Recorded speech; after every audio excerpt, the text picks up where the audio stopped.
倒立就是留着。这个就是肿瘤。肿瘤是它表面还是有正常的视管膜，取肿瘤活检的话，要膜先打开，然后在取瘤前再进去取。来抓钳来。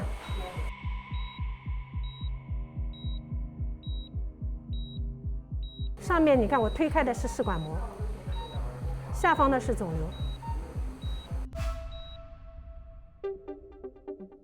这个恶性肿瘤它血供很丰富的，肿瘤恶性程度很高的，你这个操作以后都会诱发肿瘤出血。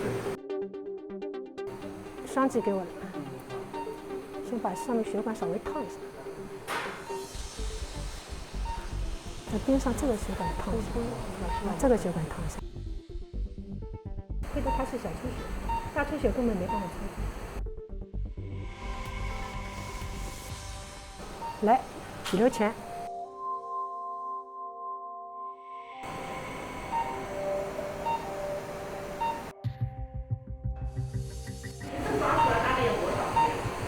很小啊，0.2，它那个镜子的直径只有3.5毫米，所以里面的孔更小。近距离看，你看这个肿瘤红色的，你看血供很丰富的，而且像鱼肉一样的，一看就不是很好东西。肿瘤的血供是非常丰富的，每一步都是面临着下一步可能会出血。取肿瘤的时候，每一步取都是软、硬又不能扯。操作过程当中，所有的力度的把控是非常重要的。它其实难度对于操作非常熟练的内镜没什么。孙老师虽然说起来很轻描淡写，但是在我们年轻一辈学习过程当中，其实我们能感知到我们和他的距离其实还很远的。我们很多都是一个人扶镜子，一个人操作的。孙主任是自己扶镜自己操作的，很体现功力。我们第一次做腔镜的时候，就是看着伸进去，整个镜头就在那边也在晃啊晃。其实你感觉手没动，但是镜头上面就是晃啊晃啊晃啊晃。多取一点，这就是蚂蚁啃骨头，只能一点点取。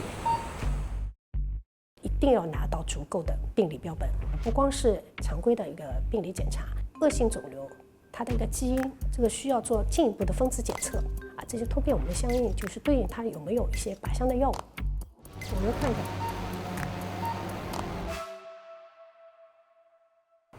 下，可以了。